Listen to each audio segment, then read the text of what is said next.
My talk today is a kind of a departure from the ones that we've heard over the past day and a half, because I'm not going to be speaking about my own research, which in a way is about relations between the province and the center. I worked mainly on merchants, long-distance merchants in Egypt between the late 18th and the early 19th century. So I was really preoccupied with this question of centralization, relations with Istanbul, etc. But I'm not going to be speaking about that today. Instead, I thought it would have been possible to speak about, Egypt seen by eyewitnesses like Abdurrahman al-Jabarti. He's one of the main chroniclers of the late 18th, early 19th century, or Nicola Turk, who talks about the French expedition. But instead, I thought that it might be useful or different to talk about the differences between recent historiographies of the province, and particularly those that emerged in the 20th century, or the late 20th and the early 21st. And we can divide these, for simplicity's sake, into two main perspectives: one that sees Egypt primarily as a province of the empire, and one that sees the empire primarily as a power in Egypt. So, of course, this classification is very simplistic, and it discounts myriad differences or nuances in emphasis, in methodology, in political persuasion, that underlie different approaches to the history of Egypt. I will give you a first pretty picture to look at. That's the Mosque of Sinan Pasha in Bulla. It's not relevant really to the talk, but it's something nice to distract you from what I'm saying. So Jane Hathaway, she's someone who wrote a considerable number of works about Ottoman Egypt. She wrote, among others, an article titled Rewriting 18th Century Ottoman History. And she does actually a very good job of giving kind of a survey of the field, so I'm not going to repeat what she's already done. And she also teases out the differences among some of the principal scholars in the field. But one of the lacunae in this article and in her work generally, I think, is that she doesn't really refer to any historians who publish in Arabic. And that's significant, as you will see in a moment, to the topic of my talk. So, in particular, Hathaway alludes only in passing and with some disparagement to a scholar called Nelly Hanna. And full disclosure, Nelly Hanna was my master's thesis supervisor, so I can't perhaps be said to be totally unbiased towards her, but she's also a very prominent historian of Ottoman Egypt today, perhaps one of the most prominent writing at the moment. And she's known for, I think, rigorous research. She's also known for a very compelling style, so her books tend to appeal to quite a wide audience. And she's very prolific in her output, so every couple of years she will publish a book. And she is interested mainly in what she calls the middle strata of urban society. So she's written a history of Bulla, which was Cairo's main port during the Ottoman period. She's written a book titled Habiter au Caire on housing types and the social dimensions of domestic architecture in Ottoman Cairo. Here's another picture. One second, I'll come back to these because they're pretty, but I want to show you, there are two covers of her books. And she's written the biography of a 16th century Cairo merchant named Ismail Abu Taqiyya, among others. I won't go into them exhaustively. Most recently, a work titled Ottoman Egypt in the Emergence of the Modern World, 1500 to 1800, and this is kind of where her research is going these days. And if we take her work as an example of how the provinces view the empire, that is actually not the most important question for her. How Egypt saw the Ottomans is not something that comes up, in fact, very often in her work.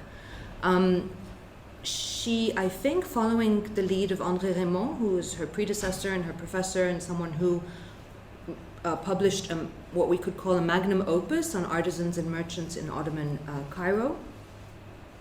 She follows his example, but she's published sort of more detailed and more numerous works of scholarship, maybe more focused as well. But both of them used Egypt as a kind of prism through which to see a number of notions, and in Nelly Hanna's case in particular, through which to challenge a number of notions. In particular, the notion that modernity emerged in Europe before it did so elsewhere in the world. So today this is kind of a cliche, and it's kind of something that we've surpassed, but it's important, I think, not to forget that in the wake of someone like Janet Abu Lughod, Nelly Hanna was really path-breaking in developing that question. Long before we came to take for granted the idea that there can be different paces of historical transformation, different modes of transformation, and different trajectories as well. So a lot of her scholarship has been committed to overturning this paradigm of Western superiority. And one could see her work and that of Henri Raymond as paving the way for the work of historians like Kenneth Kuno, who also worked on Egypt in the 19th century, or in a very different way, someone like Peter Gran. I don't know if people are familiar with him, but he published a book that was very influential in its time called, oh my goodness, something about the 18th century roots of capitalism, and the Islamic roots of capitalism, exactly.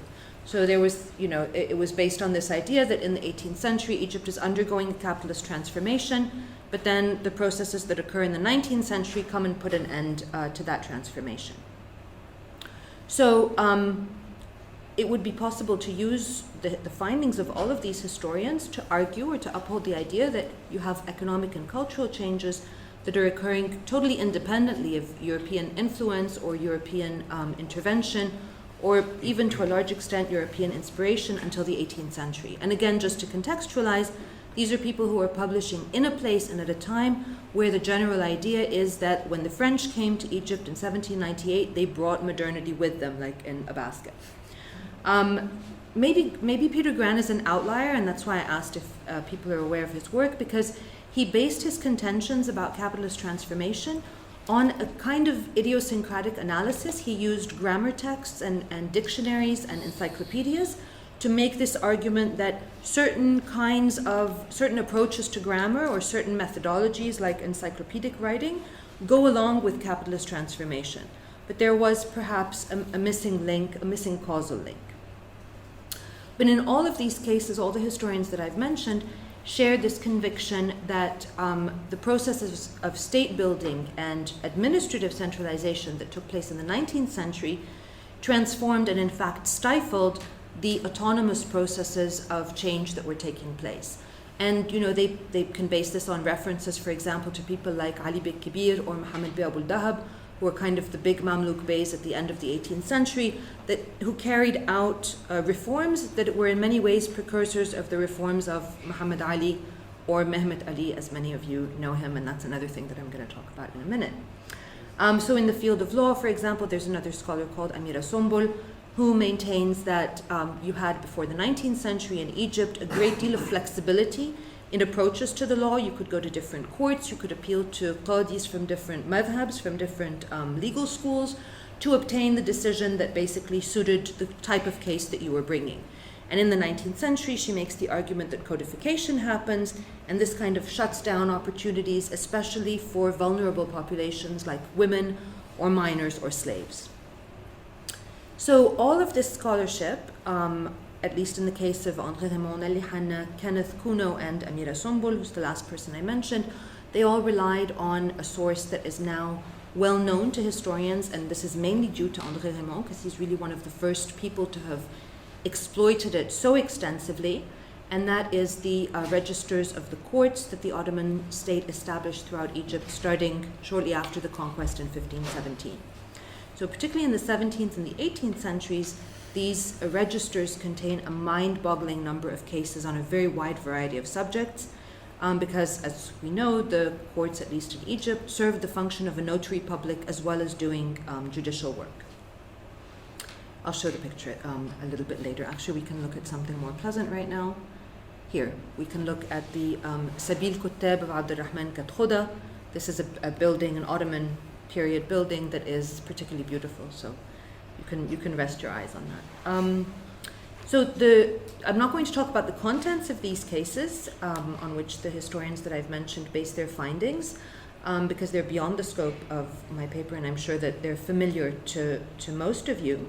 But overall, they serve to buttress this argument that there was considerable dynamism in Egyptian society, and that this dynamism could kind of be analyzed independently of Ottoman directives and independently of European stimuli.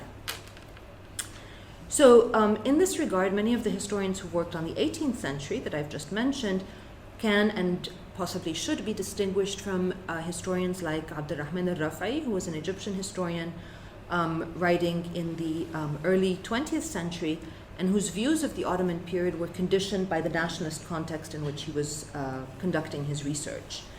So Abdurrahman al-Rafi'i is one of the people, perhaps his view was not as crude, but there's a group of scholars generally who, as people have already said in this workshop, viewed the Ottoman period as one of decline and darkness, a period into which Egypt entered because it was conquered or occupied or colonized, and out of which it emerged triumphant, to independence after these 4 or 5 centuries of Ottoman rule during which it had languished. So this idea of inhitat, al-mihlal, all of these sort of bad and dark things.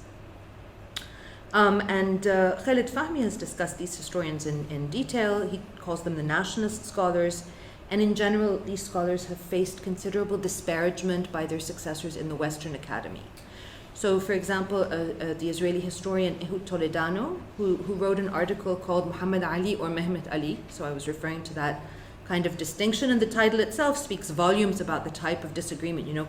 Is he Muhammad Ali? Are the Egyptians allowed to claim him as their own and as the founder of modern Egypt, as Dodwell said? Or is he Mehmet Ali and like a very Ottoman governor? And so let's find all of the things that make him Ottoman. What makes him Ottoman? Well, he didn't speak Arabic, so he can't be Egyptian. You guys don't get him, kind of thing. It's kind of at that level. So the ramifications of this discussion are sometimes surprising. So Toledano describes the work of another one of the nationalist historians, Afaf Lutfi Sayyid, as follows. He writes, for Professor Marceau, the nation state is in and of itself a positive value, and the political independence of the nation state is a most virtuous and coveted end. Mehmet Ali is idolized, for without his efforts it might have taken Egyptians much longer to be able to call Egypt their own. Okay, so you have these scholars who write about Muhammad Ali / Mehmet Ali in the 19th century, and they sort of disagree over who he was, what he did, who can claim him, what his achievements were, and indeed, did he matter as a person at all? So it's paradoxical that then there are other scholars like Jane Hathaway, who I mentioned earlier, who take the same epithet of nationalist and apply it not to the historians working on the 19th century, but to those of her colleagues and our colleagues who work on the preceding period and who relied on the sources that I mentioned that were produced in Egypt at the expense of those produced in Istanbul. So you have a group of historians who have worked on the court registers of Ottoman Cairo, but they don't refer to, or not overwhelmingly, they have not worked, for example, in the archives in Istanbul. They don't refer necessarily to firmans from the Sultan. They don't see Istanbul as being kind of the center of attention and things flowing from there to the province. So it's possible that the positionality of these scholars who worked on these Arabic language documents is one part of the problem for people like Hathaway, and in particular because it distinguishes them signally, and I don't want to generalize, but I'm just saying what I've observed in my overview of the scholarship, it distinguishes them from Turkish and Israeli scholars who tend to take overwhelmingly the other stance, that you need the central administration's documents to be able to understand Egypt. You cannot study Egypt without studying the Ottoman Turkish documents. So in this article that I mentioned, Rewriting 18th Century Egypt, Hathaway sums up the post-1960 shift in historiography as the Ottoman period as follows, I'm quoting, a shift from exclusively political to social and economic history beginning in the 1960s and 1970s, and this was true again in large part due to André Raymond, who started to look at people beyond the ruling class. The increasing use of archival documents and the inclusion in the historical narrative of women and minority populations. And then, end quote, she goes on to dismiss the nationalist assumption of a native Arab elite in at least implicit confrontation with an imposed Turkish elite, and the more recent commitment to the representation of authentic, the contemptuous little air quotes, Arab provincial sources and voices. So she doesn't give explicit examples of authors who might make such assumptions, but she does condemn the tendency to rely exclusively on Arabic sources. I think I have the quote written down somewhere. Yes. So she says, reifying and in the process distorting the approaches of Peter Holt and Albert Horoni. She regards these as kind of the heroes in a way of the historiography of Ottoman Egypt. To the Ottoman Arab provinces, a handful of scholars of the succeeding generation claim, at least implicitly, that Arabic sources are sufficient for the historiography of the Ottoman Arab lands, and that scholarship drawn from such sources is somehow more authentic and faithful to the so-called indigenous Arab population of these lands than history drawn from Ottoman sources. There's kind of some toing and froing. There's also a quote from Nelly Hanna where she describes Jane Hathaway's work in kind of, mirror reverse terms. She says Hathaway wrote this book called A Tale of Two Factions about the Fiqariyya and the Qasimiyya in Egypt. So Nelly Hanna says, Hathaway attacks the Mamluk school of interpretation that considers Ottoman history as a continuation of Mamluk history. Even though factions had existed in the Mamluk Sultanate, the author argues the factions of Ottoman Egypt were closely linked to contemporary factions in other parts of the Ottoman state, their emergence being a function of the decentralization of the state. So you would think it's not necessarily either or, they have to be Mamluk or they have to be Ottoman, but these are kind of the terms of the debate. It's been a very exclusivist one. Okay, so we can think of this as a spat between individuals. In a sense, I'm almost ashamed to speak about it because it's one of those things that, we gossip about amongst ourselves, but it's not necessarily. But I think that it's really, really important to bring these things out, actually, because at the end of the day, they determine our positions in our field and the way that we produce scholarship as well. And it's a disagreement, this one in particular, that has very significant methodological and even epistemological implications. So on one level, it's about this local notables paradigm. Is this a valid paradigm through which to analyze the provinces? The scope of that paradigm, to what extent can we use it? To what extent does it help our analysis? And whether those who have worked on notables in the Arab provinces are faithful to Harani's thesis, because in Hathaway's indignation, one kind of detects this idea that that's not what Harani said, and you're not allowed to use his terms, to talk about something different. And in particular, are people using the local notables paradigm to nationalist ends? Are they using it to say, for example, the Azm family in Damascus in the 18th century are kind of the reason for which Syria makes sense as a political entity after World War I? Because here we have, this kind of homegrown local ruling class that is capable of looking after the territorial interests and the interests of this particular local population. Okay, so are we using history to justify the desire for indigenous government and to suit the idea of a territorially consistent, politically durable nation state? And I'm sure that this comes up in teaching for all of us. I, in particular, have a huge problem with students who say, for instance, the pharaoh's this and the pharaoh's that, as if it had anything to do with them at all. But again, one kind of needs to take a step away and examine all of those positions. So on another level, this disagreement is also about how to determine the identity or affiliations of the ruling class. So when Toledano talks about, for example, an Ottoman elite, what does he mean? He talks about this nebulous shared culture, they speak Ottoman Turkish, they read Arabic poetry, they write to each other in Farsi, and for him this means that they are somehow part of this, elite Ottoman culture. Nelly Hanna, on the contrary, if she's going to look at the affiliation, I suppose, of this ruling class, she'll say, well, the Ottoman governors only lasted, or the judges only came for a couple of years. The Sublime Porte sent them, and then either the locals kicked them out or they were taken back, they were recalled and someone else was sent instead. But what she would focus on rather is the existence of an Arabic-speaking group of mediators who carried out, for example, the daily work of the courts, regardless of who occupied the citadel. Are we done? Should I stop? Few more minutes. Okay. I will try and condense the rest of what I have to say. Get to conclusion. I'll get to the conclusion. I will do that. Okay. I will try and conclude on a point that means perhaps the most to me, which is the point of the evidence that we use and how we use it. So the question of access has been extremely important in determining which historians used which sources. So for example, Gabriel Bayer, who wrote a very large and influential book called Egyptian Guilds in Modern Times, was not able to go to Egypt, was not able to access the Egyptian archives, and what he used instead were published collections of 19th century government documents. So he makes many, wide-ranging conclusions about the guilds that are then belied and contradicted by the kinds of documents one finds in the Sharia archives.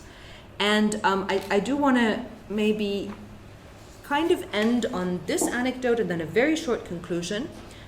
Here is a picture that shows Suraya Bey, the commander of the Turkish Camel Force in the Sinai. This is from a New Zealand World War I website. During the advance to take the Suez Canal in 1916. Okay, why am I showing you this? Because it's Sinai, and because here are some, Ottoman troops. And when I was doing my research at the National Archives for my dissertation, there was an Israeli scholar there, and he had been allowed in, so it was a different time from Gabriel Bayer's time. By that point, the Israelis could come to Egypt, and they could go to the archives and everything. And he was doing his research on Bedouins in Sinai. And not once, there are maybe the same thing at the Bashbakanlik archives, I don't know, I've never been there, but there are ladies in the reading room in the Egyptian National Archives, and they're kind of the interface between the researchers and the archives. So that Israeli scholar never once saw any document that had anything to do with his research topic at all. He saw lots of documents, they brought him lots of documents, but nothing that was relevant in any way. And one day I was chatting with one of the ladies of the reading room, and she kind of rolled her eyes and she said, he's working on Sinai, can you believe it? I mean, Sinai, he's coming and he expects that we're going to show him documents. So this question of access is always, very contingent on very small kinds of, decisions made by the gatekeepers, whether they're self-appointed or they're state-appointed, and these are the kinds of things ultimately that determine what we find. So I will conclude on this very, sort of, again, contingent, ambivalent note, this idea of the allure of the archives, we've referred to it several times here as archive fetishism. I would refer to it as empiricism. And I do think that it's important to work on archives as a historian. Maybe it's not the most important thing or the only important thing, but I do think that if one wants to write, for example, about Ottoman Egypt, one needs to look at the court archives. Or one needs at least to understand what place the court archives occupy in the body of evidence or in the corpus that one might see. And yet, many historians have started to move away from that, especially the historians who have not had access, have started to move away to a kind of post-archive stance or a post-archive position, where they say, I will read you a quote by Liat Kozma. She's quoting Dominic Lacapra, and she's kind of being disparaging about the archives. She says, this is the last thing that I'll say, I'm done. The significance of research is thus valorized according to the extent that it uncovers hitherto unknown and unpublished information. The archival historian is presumably the one who does real work, while the intellectual historian is but a relaxed parasite who does little more than reshuffling books. The archive is turned into a fetish when it becomes a literal substitute for the reality of the past, a stand-in for the past that brings the mystified experience of the thing itself. Again, in rejecting the archives, just as in fetishizing them, probably maybe more self-awareness is, at the end of the day, what we need. Thank you. Let me close this. Should we allow a period of questions now? I have the brother of Jacob Robinson, Ahmed. Oh yeah, no way. I didn't know. I had never heard of him. Do you want it? Yeah. Okay, take it. I didn't think it later. Some more they are finding. Anyway. I don't know how to get out of this. There we go. No, not now. I can't refer to it. Maybe later. Okay. Yeah. I just want Dr. Ghazali, to. the questions that may arise. أهلا وسهلا. You have it? Fadal. Thank you for this fascinating. Thank you for this. It made us think, this overview on the historiography. I liked very much your discussion about the sources, and this is something we could discuss about the Ottoman province in Greek historiography as well. There was an older school working with the Greek sources, and then the Ottomans came, Ottoman historiography, using the Bashbakanlik, me being one of them. However, I think that for the historian, it might be more interesting and more a historian thing to do, not to abandon using sources at all, but to compare different sources. My view on the subject is that the Ottoman sources from Bashbakarlik, they are like, they do speak about the provinces, but they have a more, it's the view from Istanbul. And in many cases, you need the local sources, I can speak for the Greek sources, to see from below, what is happening from below. In other cases, I showed you some Ottoman documents about Catholic bishops. There are Italian documents as well, telling that they are collaborating with the Western powers. So, my take in this is that for the historian, the most important thing, methodologically, is not to rely upon a single series of sources, like only Ottoman, only Arabic, only, but I don't know what our colleagues think about that. Arut? It's just a comment. It's not a question.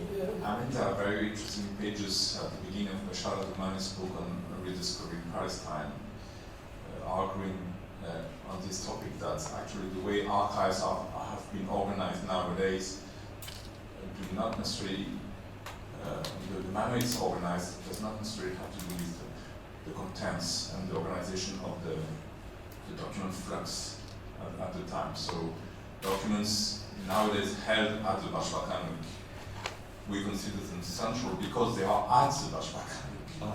That is to say that they today depend on the central state, so to speak, of the Republic of Turkey. But with regard to the fluxes of paper that they are the result of, many of these actually come directly from provincial or from local production, let's say. Just to mention the petitions, for instance, which still remain something of a underexploited Shikaret, Arzuhar, and so on and so forth. So Duman is making the case for not confusing the contemporary organization of state archives and other archives, private or public, and the organization of paper production, document production.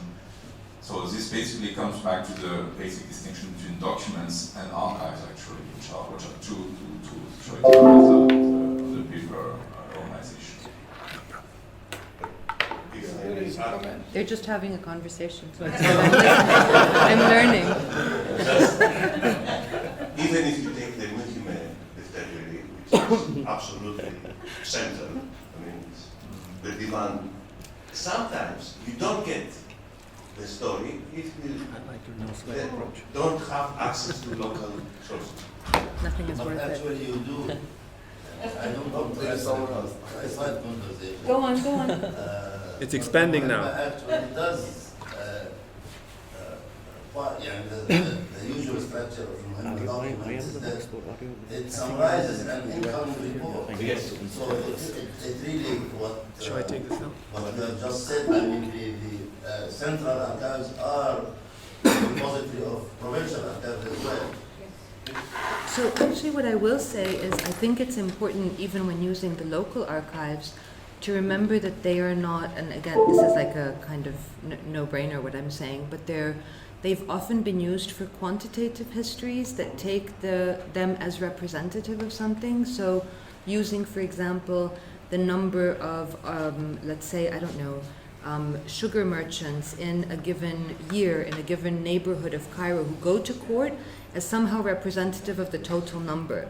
And if we understand the function of the courts and how they operate and who goes to them, like how many people, for example, have their probate inventory or their estate inventories recorded in court and for what reasons, then that changes our way of seeing them. So they are a local source, but they're inscribed in this kind of bigger, I wouldn't call it necessarily an imperial framework, but a wider judicial framework, let's say.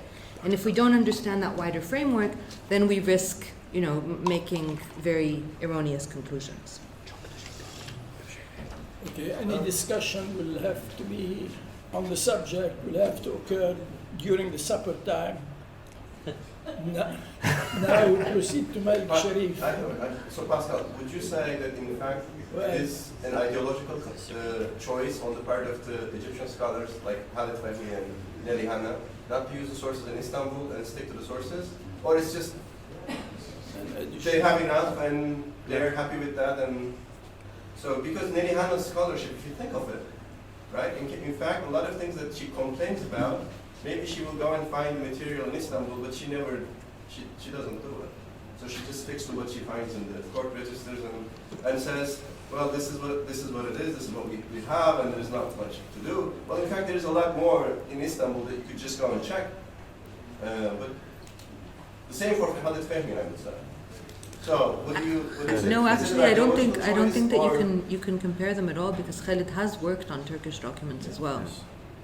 Khalid is one of the scholars who have worked on both. He and Alan Mikhail are the ones who Alan Mikhail and Khalid Fahmy have worked on both the Egyptian 19th century documents, in particular not the court documents, but 19th century especially documents produced by the administration in Egypt in Arabic, and the Ottoman Turkish documents. They've done both. So I don't think that you can put Khalid and Nelly in the same category at all. In terms of their source, I would. But you would not, that would not Khalid be... doesn't use the sources in Istanbul, definitely not. No, absolutely, he does.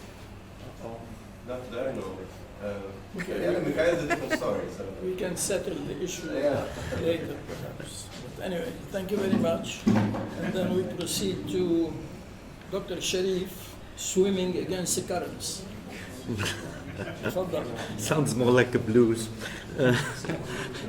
By the way, so as not to enter into the same discussion that started after Pascal's talk, one thing, I think the Başbakanlık Arşivi does not exist anymore. The Başbakan himself does not exist.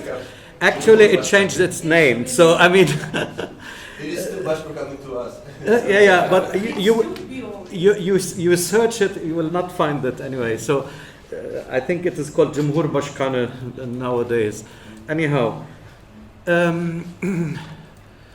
I'll go to my talk, which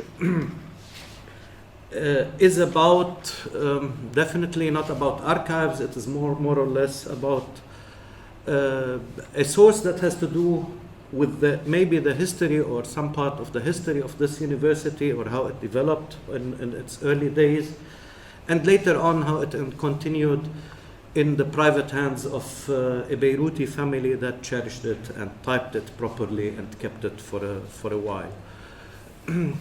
So the talk is based, as I'm calling it, on the unpublished memoirs of an Arab Ottoman officer during World War I, is authored by Abdullah Dabbous, 1899-1963. And his date of birth is not really clear. His daughter has told me he was born in 1900, but I think he's, in his memoirs, refers to 1899 or his date, because in his memoirs he barely have very precise dates. One has to construct dates through spans of times. So this is about the memoirs of Abdullah Dabbous, which is quite extensive in 147 pages. And I will try to go about the characterization of these memoirs. The memoirs covers the period 1916-1918 only. It is only about 29 months. It also informs about the makeshift military training in Istanbul, a very important source that we don't have much actually information about it in other memoirs. Other memoirs that were published in Arabic or in Turkish were actually training at the proper military academy, but this was mainly training during the war itself, and it was at makeshift military academy that was at 4 different places to the south of the Asiatic side of Istanbul: Fenerbahce, Erenköy, Bostancı, and what was the fourth actually? No, it was not. It is not multiple, not Kartal, multiple. So these were and that academy was a makeshift one. It was in occupied villas in these beautiful summer resorts for the rich Istanbulis. So here we have also plenty of information. It tells us about the transformation of the urban nature of Istanbul during the World War I. So it is not only about the person, but also about the change in the urban factor due to the war. It also contains, and one of its importance, it contains minute details on the course of war in Transjordan from an Arab perspective, because we have so many from an Ottoman perspective, excuse me. We have from the British side, we have from we have the memoirs of Al-Amir Abdullah, and we have other memoirs, or T.E. Lawrence, and so on, mostly from the British side. From the Ottoman side, we barely have information, and it fills an important gap. It also, the memoirs reflect on the shaky Arab-Turkish marriage in World War I. And this is how it was also described. And the author himself claims to be very much informed about the details about this marriage that was shaking, and claims to be objective. Also, another importance of this memoir is that it gives a voice to those who did not find their place in the nationalist historiography of the post-war period, actually. So this memoir is written by a person who volunteered to go to war in the First World War. He was a Beiruti himself, an Arab speaking, proud of that, proud of his Arab heritage, but at the same time he considered himself Ottoman. Or he saw himself as Ottoman. And he also informs us about a large number of people like him. He names them, actually. We have so many different names who joined in his same group, and none of them wrote anything about it, and we don't know anything about them, actually, other than through these memoirs. If you look through the Arab memoirs, they are complete, they are different. They cover a different kind of participation in the war, actually, mainly either with the Ottomans and then they defected, or against the Ottomans, and so on. And if you look at the Turkish historiography, they are barely mentioned, or the Turkish memoirs. So these people had no voice so far. And as it was mentioned by Selim Bey yesterday, it also actually, this is also how the Booth perceives himself. It informs us about an emerging Ottoman middle class, actually, and this is how the Booth sees himself. That sees itself as a Bildungsbürgertum. We are the educated middle class, and because of that we have a claim. Or we will only succeed in an Ottoman meritocracy. Or at least that's what they aspired for. Now, also it presents us as the Booth with a certain Weltanschauung.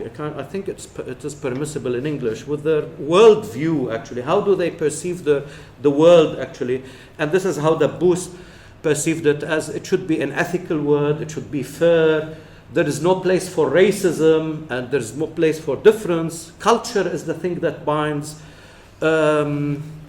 Humanity is important, and Islam. So and the order, I think, is in that way. Now, if there is something which would warn or makes a historian a little bit sensitive about it, is that it adopts actually topoi from early Republican Turkish nationalist history or myth making, which is quite remarkable. Especially when he's talking about. He was not at the Battle of Anafarta, but he retrospectively talks about the Battle of Anafarta, and also talks about Mustafa Kemal. And to him, Mustafa Kemal is one of the greatest heroes, which is definitely not the way the modern Turkish history is writing about Mustafa Kemal. And he was the commander of the whole Ottoman armies, like sending Liman von Sanders back to Istanbul, and so on. We have Aktay, Ayhan Aktay, who wrote actually on that, the kind of criticizing this myth making of Mustafa Kemal and Anafarta. So this is present in, and it is good to be aware of that. Another thing that will come later on is that there are no clear dates in the memoirs. So one has to construct the time span or the exact time through mentions of some major events that he gives, and they tell us about dates. For example, Eid al-Adha or the Qurban Bayram of 1918. And so on. So from that we can start. We know the Eid al-Adha in 1918 started. The first day was on the 16th of September, and the third day of the Eid was on the 17th, and the third day was on the 19th. And what it was the day of the last decisive battle in Palestine. So, if I may read here, and I think you can also read that, it starts with the very merry beginning, actually. And he's talking about, like they packed their stuff, they went to the port with each one of them, or some of them, with 10 gold liras. And we're talking here about gold coins, and where the paper money was actually the dominant. Each carrying 10 to 50 gold liras in his pocket, showing off about their outfit as if they were going out for dinner, and on the 16th of April, they boarded the train to Damascus, and the man himself was so distracted by the dream of the glory of becoming an officer and so on, as you can see, getting his golden epaulets, his swords, and receiving salutes and whatnot.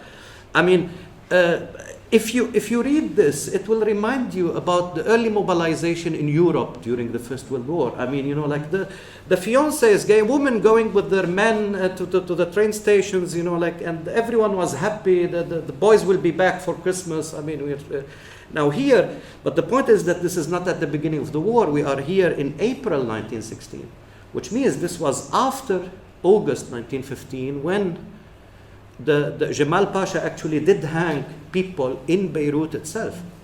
This is before the second wave that took place in Damascus on the 6th of May, but this was after Jamal Pasha. So I mean, if you look at this, you are a little bit puzzled. I mean, like it sounds like, wow, like the man is going to fight for the fatherland, for the Vatan, and so on, it's so. One should stop actually and pause and try to understand actually what brought him, or what made him and people similar to him adopt or have such a similar attitude. Now, the legitimate question that begs itself actually, which should be asked, why did he take such a decision? Or why did this decision to join the army sounds the most natural thing to do, actually, as if they were going out for dinner, like they were in nice suits and whatnot, and sweets were distributed. They were distributing sweets at the train station. And how does it differ? I mean, it differs from other portrayals of Beirut from that time. 1916, the hunger started. Or at least maybe not that severe in Beirut, but it was very evident. Now, here also maybe another caution for a historian. I mean, we should try to see how we have to deal with that. I think I have some answers, and I will try to answer these, or to answer these questions, mainly talking about his mentor and about his early schooling years. His mentor is Abdul Jabbar Khairi and his brother Abdul Sattar Khairi. Abdul Jabbar Khairi actually came from India after graduated from Aligarh Islamic University, the University of Sir Syed Ahmad Khan, came to Beirut and joined this university in 1904. Earned his master's degree from here in 1908 in physics. His brother Abdul Sattar graduated in 1909, earning a degree in chemistry. And both of them, immediately after graduating, started a school called Dar al-Ulum. And the aspiration was actually to establish a university on the long run that competes with AUB. So it should have all faculties, and it should be, and actually, as the Booth says, it should also graduate missionaries, and he uses the word mubashirin, but Muslim missionaries. So he doesn't use the word du'at, but mubashirin. So I mean, exactly, he kind of, the other side of the coin of the Syrian Protestant College at that time. Now, that kind of ideas did fit very well in Enver Pasha's frame of mind at the time. I mean, and even the term Al-Jamia Al-Islamiyya has so many meanings. In Arabic, it means both the Muslim university and the Muslim unity. So even the Khairi brothers called their Darul Ulum as the preparatory school for the Jamia Al-Islamiyya, which is the Muslim university, like the Muslim university in Aligarh. But unlike Sir Syed Ahmad Khan, here was the university to serve the Ottomans, not the British. So here we can see in his early schoolings how he got under the influence of the Khairi brothers. He also joined the Boy Scouts movement, which was mandatory in that school. And the Boy Scouts movement was also introduced in 1912 by Abdul Jabbar Khairi. And in 1914, they went, in August 1914, actually late July, early August, they went to Istanbul on a visit to Istanbul. Here we have the Booth at the age of 15 going to Istanbul, being received by Enver Pasha himself, a great, magnificent thing, visiting all important sites and museum and so on. A fact that left a very important impression on the Booth later on. And he remained as an enthusiast member of the Boy Scouts. Here we see him in the early 20s in the Boy Scout movement that changed its name, becoming Al-Kashaf al-Muslim. Here in a cafe in Vienna, 1921, also as a Boy Scout. And so the Boy Scout movement and its ideology. And please, one thing which is in the Mithaq al-Kashfi that was published in Beirut at that time, there were two items. The honor of the Boy Scout was to defend the Caliph. And the honor of the Boy Scout, item 2, was to defend the Al-Khalifa, Al-Watan, Wal-Walidain. So it is the honor of the Boy Scout was to defend the Caliph, the homeland or the fatherland, and the parents of the Boy Scout himself. And it says, defending not only physically, but even defending if someone criticized them. So, it was a very kind of strong propaganda, let's say, that really worked on, one would say, on the Booth. There were other factors influencing his decision, and maybe I will come to that in the question time. So, should I finish? Should I conclude? If it's possible. Fine. I will save you. I can conclude and I can save you the war period by going through it quickly. This is the Booth after graduating from the military academy, proudly wearing his kalpak, actually, and it's a bust. It is incomplete, but that's for the most probably for the his kimlik that. These are here. We can see the areas where the Booth actually was present in. Not this one. I'm trying to get this one. Laser pointer. Yeah. So actually, he fought in Al-Karak and then in Amman, and then after that fought in Al-Shuna Shamaliya, which is here, just facing the Allenby's forces. And he stayed there his unit stayed there until September, where they fought the last battle here at Tell al-Nimrain. And here you can see the map after the Battle of Megiddo, or Ma'arakat Nablus, as it is known in Arabic, and the collapse of the Ottoman front and the withdrawal. So here we have the area, Ashuna Shamaliya, where they were based. The front did not collapse. They were able to stop them for a while. So as you can see, the cavalry, the British cavalry, penetrated the Ottoman front to the north of them, and they caught up with them in Ar-Ramtha, where here Abdullah Dabbous met that bitter end. And in Ar-Ramtha, interestingly enough, he was able to save 200 of his colleagues, of his comrades. He was able to save them from what he considered as the evil of the Arabs. And he said, he told his colleagues, you don't know what kind of evil actually they have for you, how much they hate you. And what he did is that in his memoirs in Arabic, he stood up and he addressed them, as he says, أيها العربان, which is, to use the word urban, which is very derogatory actually. I don't know if he used it. Simply means, oh, you Bedouins. And it's very dismissive. So he was able to save them from the local inhabitants of Ar-Ramtha, and then he surrendered to the British forces in late September 1918. Why in late September? Because we know that he surrendered after the Qurban Bayram, after Eid al-Adha of 1918, a week after it. So most probably, and he was not exact, so let's say if we count from the 17th and the week after it 7, so around the 24th of September. And he was taken all the way to Damascus as a war prisoner.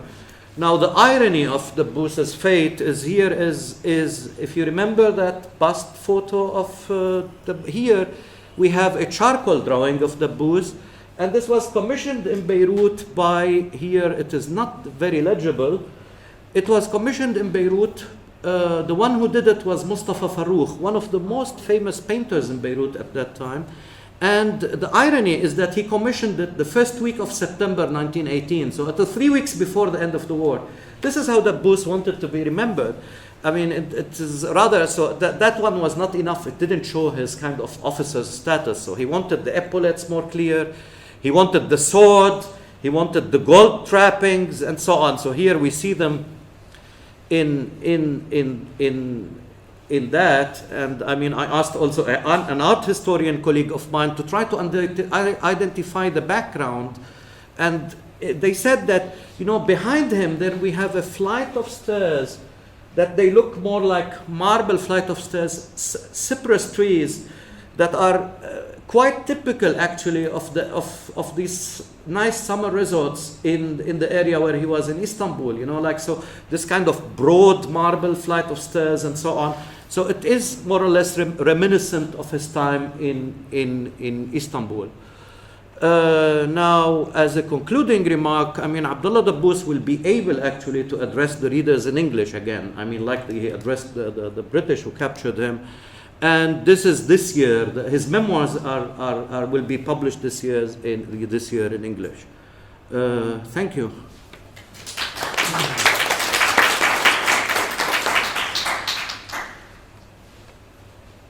Questions?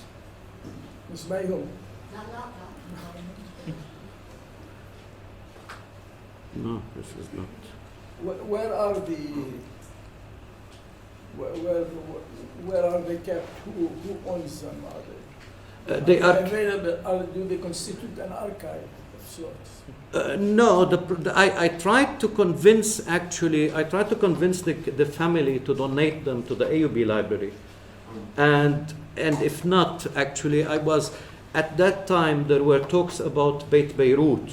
And simply saying, your grandfather was very proud of being a Beiruti, so actually you should donate them, because Beit Beirut the idea was that it should be a documentation center as well. And they have about the history of Beirut, so they didn't. They are still very kind of cautious about them. They said their grandfather did not want to publish them, so they prefer not to, and I don't know.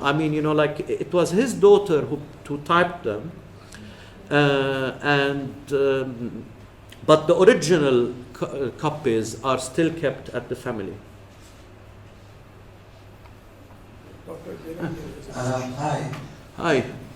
As I told you before, I just wanted to share it with our friends. His great-granddaughter was my student at LAU.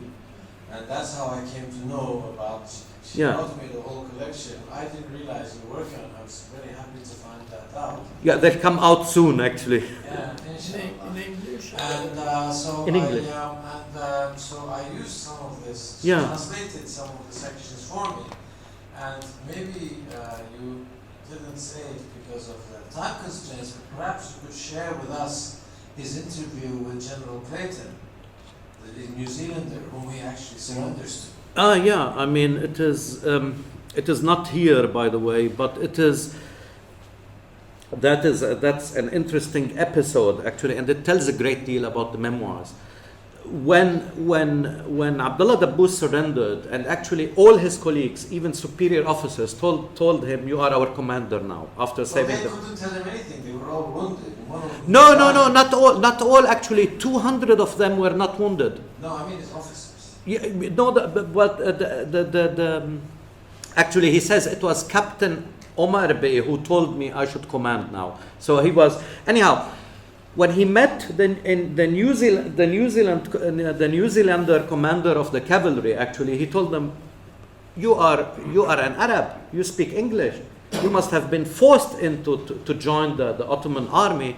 Why? It is now your chance. It is your opportunity. You should change sides now, and you should go to the Arab revolt. You should go to the side of Faisal, because they need people like you, those who could speak Arabic, English, and he was a machine gun officer, so they really badly need." And he said, "I can't. I mean, I did my duty. I fought with the Ottoman army. I cannot fight against it. And that was my duty. I was not forced. I mean, the Ottomans are Arabs, Turks, Kurds,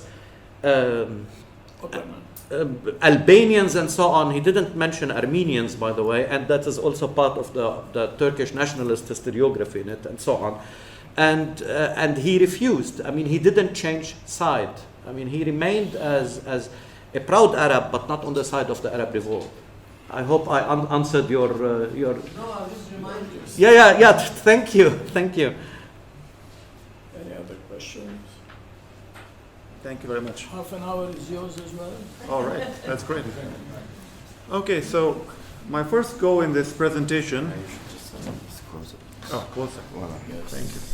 My first goal in this presentation is to draw attention to a well-documented and historically significant phenomenon, which has so far received, unfortunately, insufficient scholarly attention. Of course, this is a very self-serving statement because I happen to work on this. Namely, the concerted effort of mid to late 19th century monarchs in Europe, Asia, and elsewhere to bypass long-standing local intermediaries and appeal directly to the hearts and minds of their subjects throughout the far-flung imperial domains in ways and on a scale never seen before. Today I will provide a brief overview of my theoretical framework, shaped by empirical findings, centered on the late Ottoman Empire and with occasional recourse to the late Russian imperial experiences as well, and I will explain exactly why a little bit later. My argument is based on the following premises. In the spirit of Einstein's theory of relativity, I will give you both general and special definitions of modernity and nationalism today. Unfortunately, I have no pictures, so you'll have to feast your eyes on very dry and technical definitions. But I think my economic background is an excuse here I can use. So first, modernity is a complex, historically salient phenomenon which consists of a bundle of parallel economic, political, and sociocultural processes. Second, nationalism and modernity are intimately related and very recent phenomena. In terms of setting a mass-scale sociocultural precedent which permanently altered the notion of public space/sphere, and I'll get back to that a little bit later, that concept, and the discourse and practices of power, both nationalism and modernity in Europe can, in my view, be traced no earlier than the French Revolution. And of course, I'm not very original in believing this. Within the Romanov realm, I would argue these phenomena had an initial impact during and after the Napoleonic Wars in the reign of Alexander I, and a second, much more momentous impact following the ill-fated 1825 Decembrist revolt against the accession of Nicholas I, who reigned from 1825 to 1855, in favor of constitutional monarchy. Within the Ottoman realm, These phenomena were announced in a most lasting, implication-rich manner by the revolt which later became known as the Greek Revolution, and the abolition of the Janissary Corps in its midst on June 16, 1826, during the reign of Mahmud II, 1808 to 1839. The Greek Revolution set a precedent for the carving out of Ottoman territory with vital Western, especially British support, coming back to the British again, touching on them, based on a putative national principle, leading to the establishment of the modern state of Greece in 1832. So, in short, we have two neighboring autocratic Eurasian land empires, and every word matters a great deal, experiencing simultaneous periods of profound vulnerability at the beginning of the second quarter of the 19th century. The traumatic events of December 1825 and June 1826, respectively, called for urgent reforms in all spheres of public life, beginning with the public image and popular symbolic functions of the monarch. Consequently, in the second quarter of the 19th century, both Nicholas I and Mahmud II implemented policies of what I call increased ruler visibility. I define ruler visibility as a combination of direct and indirect components. The former include the ruler's physical presence at public ceremonies and the degree of his or her personal exposure to the public gaze. And I'll drop the her because it's always a his in the empires in the period that I'm looking at. Not so for the 18th century Russian Empire, obviously.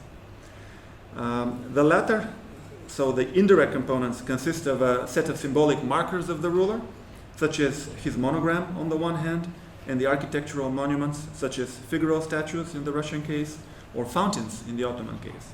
Churches/mosques, palaces, and tombs constructed or restored by him on the other.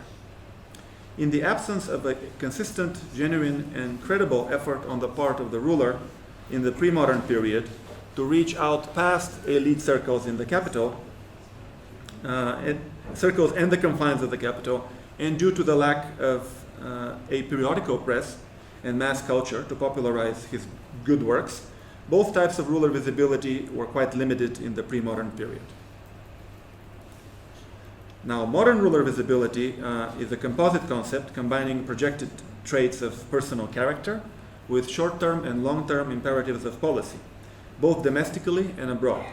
It incorporates not only physical and symbolic aspects, a monarch's more active participation in public events and ceremonies, and the proliferation of his markers throughout the imperial domains, but also the more frequent occurrence of references to and discussions of his person or persona in the press. Now, the reason I keep bringing up the Russian Empire and Nicholas I in particular is that this emperor's visibility policies directly affected the composition and implementation of groundbreaking Ottoman policies of the same kind centered on Mahmud II. And this is a connection I haven't yet seen made anywhere yet. The first stage of what I call trans-imperial impact took place during the 1828-29 Russo-Ottoman War, with the Russian troops celebrating lavishly not only Nikolai's own occasions, or even incredibly the deceased Alexander's name day, but also their living brother Grand Duke Michael's name day on the European and or Asian fronts. The second stage took place in 1833 when Russian troops spent a 4-month stint on the Bosphorus, per Mahmud II's request to provide security from Egypt's Ibrahim Pasha. And this period took things to an entirely different level in terms of spectacle size, active sultanic involvement, and ceremonial legacy, ultimately.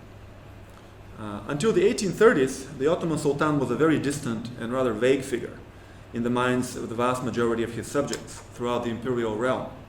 Since he played no role whatsoever in their day-to-day lives, his image was almost non-existent. Since over the course of the previous century and a half, the ruler had rarely left the palace complex and had even less frequently ventured beyond the capital, most people were not only thoroughly unaccustomed to being in his presence, but not even aware of his looks. Prior to the beginnings of modern ruler visibility, the nucleus of the power structure in each provincial center, represented by a governor or a well-connected local magnate and his household and followers, radiated influence out to its regional periphery in emulation of the imperial household itself, the ultimate paragon. This local arrangement was the empire's face in the provinces, I would argue, the one and only empire locals knew, in a way, or most locals knew. Therefore, this was the world they identified with. People saw themselves in loose confessional, Muslim, Christian, Jewish, etc., and strict professional, artisan, peasant, merchant, and so on terms. They were regionally defined. In the case of sedentary populations, the ones that I work with, nomads are, of course, much more messy. A village and its surroundings, up to but rarely farther than the nearest town. After all, this was the zone of habitation and movement for most people. In this, the natural terrain, a mountain, a valley, a river, often played a key role.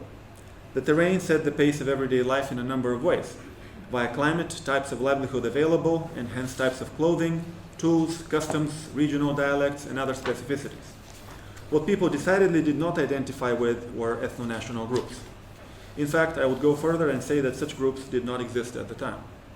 They simply had no basis in the lived reality of people. Moreover, being born and raised in a town or village and its vicinity created horizontal bonds which frequently cut across religious and professional ties. This was one's fatherland, watan, vatan, otečestvo in Bulgarian, in physical, linguistic, cultural, and emotional terms. And this lasted quite late. In a way, it lasts until today. The first major vehicles of modern ruler visibility in the Ottoman case were the Sultanic tours of the imperial domains, introduced by Mahmud II after a century or so of prevailing Sultanic seclusion that I mentioned already. Over a period of 7 years, from 1830 to 1837, Mahmud II made no fewer than 5 imperial tours of the provinces. As Cengiz Kırlı insightfully points out, each trip went farther away from the capital, and the majority of them were clearly designed with the empire's non-Muslim population in mind. Despite the official purpose of the trips, to examine the living conditions of the subjects and provide charity to the poor, Kırlı convincingly argues that Mahmud II's real purpose was, quote, to be seen rather than to see his subjects, unquote. This then was the beginning of a long and circuitous trend of popular validation of the monarch in each of these two empires, a theme which was not there earlier in any shape or form, the power of the sovereign stemming from sources other than popular acclaim or popular sovereignty, the beginnings of popular sovereignty principle. It would naturally call for more visibility of future rulers, as well as the gradual assumption of increased duties and responsibilities with respect to their subjects. Now, the main vehicles of modern ruler visibility were the systematic and far-reaching annual secular public ruler celebrations, in the Ottoman case, the royal birthday and the accession day, which had widely felt impact at least until the Young Turk Revolution of 1908.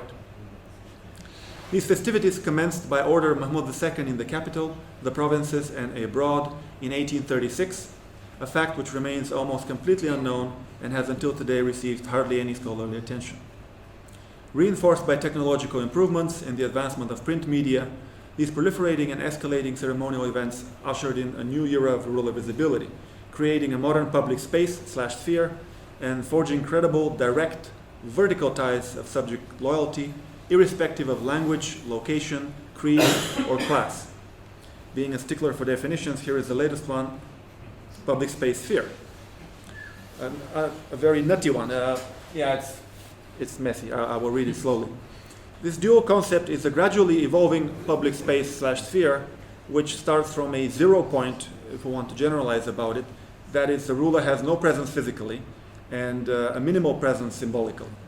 Its expansion is dictated in the first place by the sultanic tours of the countryside, a major, if sporadic, effect helping jumpstart the phenomenon, and then much more significantly and lastingly by the annual ruler celebrations. Thus, it commences quite literally as a public space, and one can read about this in the documents, where the people welcome the ruler or gather and organize in groups to celebrate him annually at the town or village square or a specially designated area outside. By way of recurrence, a growing scale, and a rising ritual complexity, over time, these celebrations gradually tip the balance towards a public sphere, closer to Habermasian terms, of wider boundaries of the desirable/permissible or acceptable symbolic interaction between the ruler and the ruled, which ultimately set the stage for a modern type of belonging. With Mahmud II's death, trying to move through some sultans here, ruler celebrations experienced a temporary setback, partly due to the solar versus lunar calendar issue, but did not go away. In fact, Abdülmecit's 1846 tour of Rumelia whipped up extraordinary enthusiasm among the Bulgars, for example, as did his 1859 visit to Selanik among the Jews. In my recently published book, I undertook a study of the communal trajectory, among other things, study of the communal trajectory of the Bulgars of Rumelia vis-à-vis Sultan and dynasty. I examined the set of cultural stimuli originating from the Ottoman monarchs, from Mahmud II to Abdulaziz, to which ordinary Bulgars were exposed, leading over time to cycles of symbolic interaction between the ruler and ruled. This community was at one point considered exceptionally loyal to its ruler, just like the Greeks had been before, and a pillar of the imperial order before veering off and going its own way towards ethno-nationalism, measured by claims for and actions towards political independence. Therefore, it seems that the new imperial policies of ruler celebration, along with the discourses and practices spun around them, unlocked a complex process of extension of the long-standing localized micro forms of belonging, which I defined earlier, and their linkage to the center for a new imperial macro form of belonging at the popular level. In my view, this shift signaled the advent of modernity as a mindset, and this is my special definition of modernity, the smaller. Now, if we take the Bulgars as an example of a community in the making, then we can clearly see not only how it built itself off of celebrations of the ruler, but how it started becoming more visible in the capital as well, by way of the nascent Bulgar periodical press, printing provincial ceremonial reports and letters. But there were other ways as well. And here I'm moving to the second part of the presentation, the visibility of the provinces. For the accession of Sultan Abdulaziz in 1861, I will give you here a very colorful example.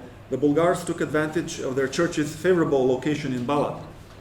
So for the day of Abdulaziz's sword girding, Kılıç Kuşanma, they prepared a special ceremony to honor the Sultan during his passage to Eyüp, because he was going to pass by the church right next, along the Haliç.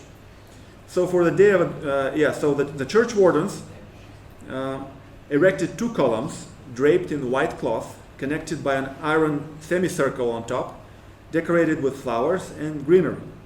These columns supported 3 marble slates with Ottoman writing in gold, which read, "May our Sultan Abdulaziz live for 1,000 years. Sultan Abdulaziz Efendimiz yaşa yaşa binler yaşa." In the shadow of this decorative arch stood the Bulgar clergy in their Sunday's best. Lined up on both sides were school children dressed in white along with acolytes. The ceremonial roar of the cannons announcing Abdulaziz's departure for Eyüp drew the attention of the numerous crowds gathered on the church grounds. 5 minutes later, the Sultan was greeted by the navy personnel from the imperial fleet stationed on the Golden Horn. When the Sultan approached the Bulgar church, the acolytes and the students commenced a song specially composed for the occasion, accompanied by the crowd's loud cheering.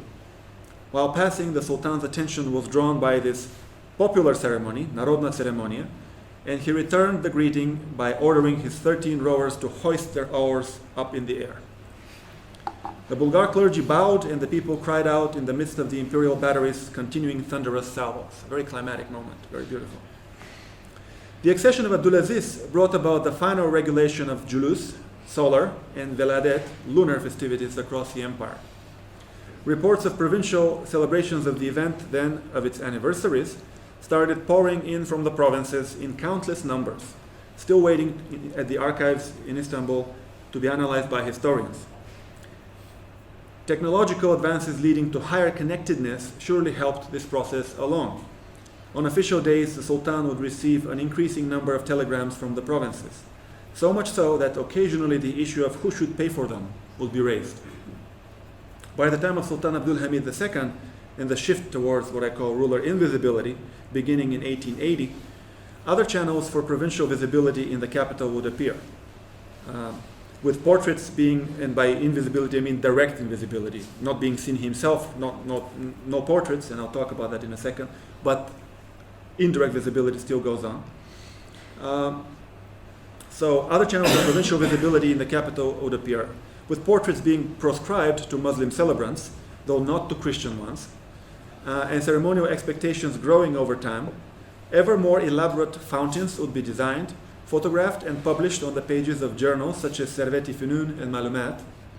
The same goes for triumphal arches, clock towers, Hijaz train stations, hospitals, orphanages, local government buildings, and so on, especially in connection to birthday and accession anniversaries, the 25th being the grandest of them all. I have called this practice cross-dating. That is, the act of combining one ceremonial occasion, such as the inauguration of a building, with another, such as the royal accession anniversary, for example, on the same day for an accumulated effect on the public mind. This was a major strategy for autocratic legitimation in many late empires. The Ottomans can provide just one set of examples. Another such strategy was what I have called the myth of naming. Many of these monuments and markers would be called Hamidiyeh, or in Russia, Alexandrovsky, Nikolaevsky, and so on.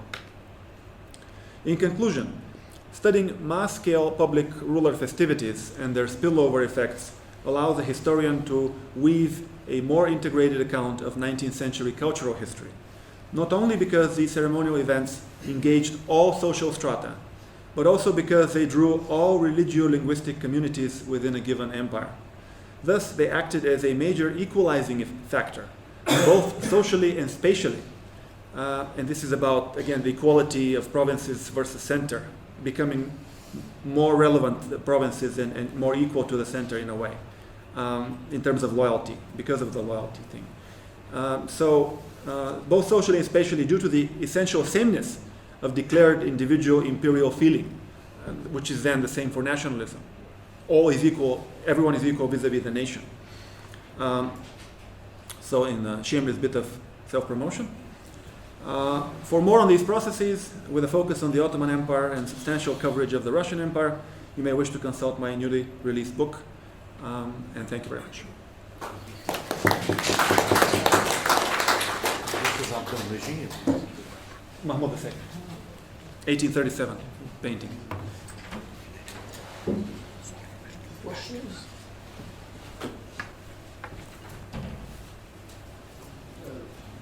I get one.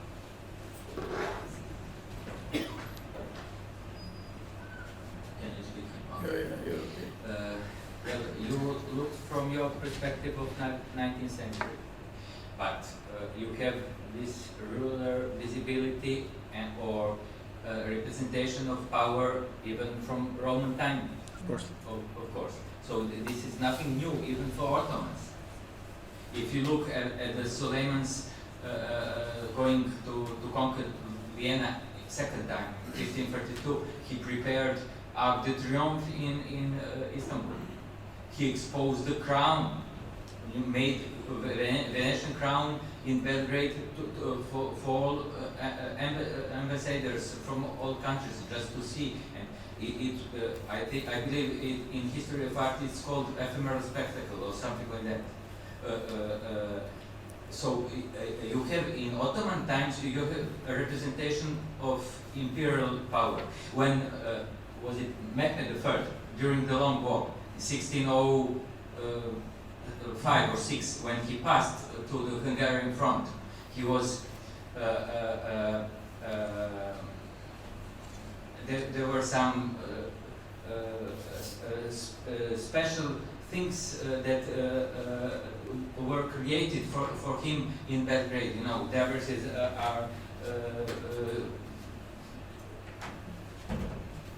some joy arranged by the citizens and something like that. So this is nothing new, in fact. What is new is that the sultans are more frequently in the public than before. That is only that is the modernity. This is one question. Okay, then I'll wait. If you want to Yeah, I mean, in 20 minutes I can only describe it in such terms. And of course, in the book I have also a section about ruler visibility before the modern period. And of course, it's something which goes in ebbs and flows. You know, there are highs depending on the century you're talking about and the ruler's personal preferences.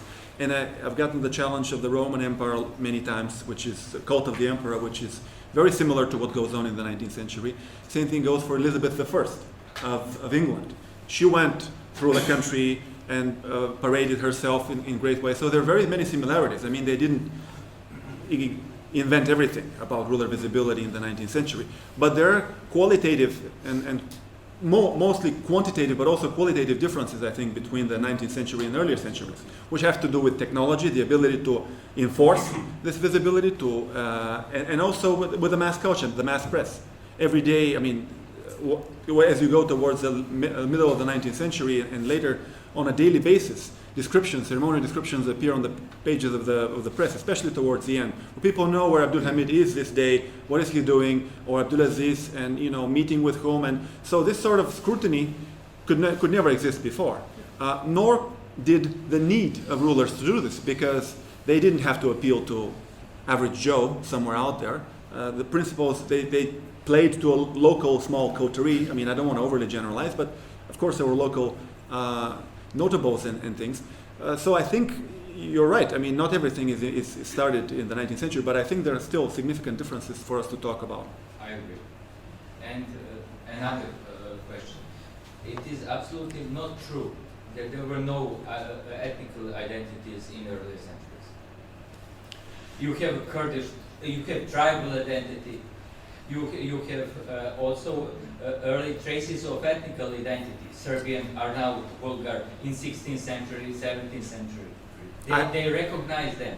I have to disagree. The papal envoy in 17th century passed and visited Serbian patriarch in the middle and says, oh, he has some books about Serbian history and he's preserving them, not giving us to see what is written about these people. They had the conscience of belonging to some ethnical corpus. It was not defined, of course, in the modern theory of 19th century, but there existed something. There existed something, of course. My approach is instrumentalist. If we want to know what ethnicity is today, we need to... If you choose the approach, then okay. No, because I think the term ethnic makes sense only in connection to a state. So, is it related to a nation state of some sort? Then to me it's ethnic. Otherwise, there are other words. We can use other words. Cultural, local. I like religio-linguistic, for example. If you want to know, because we use it today, if you want to know what it is today, we need to qualify it, define it carefully, I think. Okay. Because otherwise it can become anything. If you look back, you can call anything ethnic. That's my problem with the ethnic term being applied to the pre-modern period. Anything can be ethnic.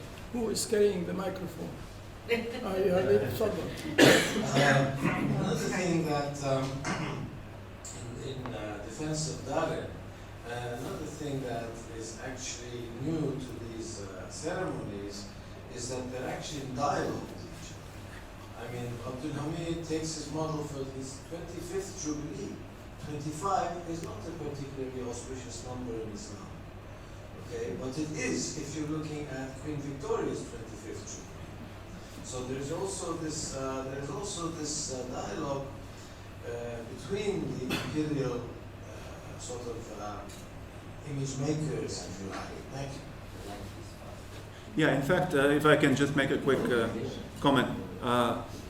There's so many descriptions of 25th anniversary ceremonies in the Başbakanlık. He got all the reports from all across Europe. The 25th anniversary of the wedding of the Habsburg Emperor, 25th this, 25th that, and then he designed his own. Just a short comment. I just downloaded your PDF version of your book. I'm very in Islam. I'm going to read the book because I found all the information very important. While I was a student of Sinan in the early 1990s, I was reading a lot on this display. I've been using different terminology while taking on similar issues. Performances of power, display, for example. And in my dissertation, I wrote, and I also published history articles in English and maybe in Turkish, as how Hamid himself used charity, philanthropy, imperial gift as technologies or instruments of making invisible. So, and also, this public sphere, civil society, those type of conceptual issues, and I published an article in Ijmes, which deals a lot on how in the Hamid era, late 19th century, under an autocratic regime like Hamid himself, how he used this expanding public sphere, how he himself promoted this expansion of the public sphere in order to make his presence visible to a wider public. So I was trying to turn this conception, because public sphere and civil society means participation, democracy, or at least the connotation of the term is in historiography. Yeah. So I'm trying to change the meaning of the term in order to make it, expand it. I mean, for example, Hamid is himself expanding the public sphere by means of performances in order to legitimize his power. So I'm using a different terminology, for example, legitimacy, which you mentioned in your presentation. And so what I'm saying is, I mean, for example, in the early 1990s, Richard Fortman, I'm sure Yeah, you're familiar, of course. he published 2 volumes, at least 600 pages, and he used the conception of scenarios of power, Yeah. which is also very interesting and useful terminology. Absolutely. And also Fujitani, again in the the second part of 1990s or maybe early, he published on Japan.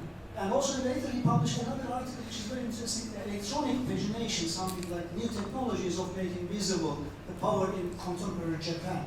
And there are a lot of useful articles and books, and also books on Iran. So Could you what ask I'm a saying question, is, please? this Do you is have not a question? It's a comment. Comment, okay. Do you want me to stop? I can stop. Okay. You Thank can you. continue Thank if you. you wish. but, Thank you. I thought you were going to ask. You are bossy, so I'm stopping. Thank you. Do that. Any questions?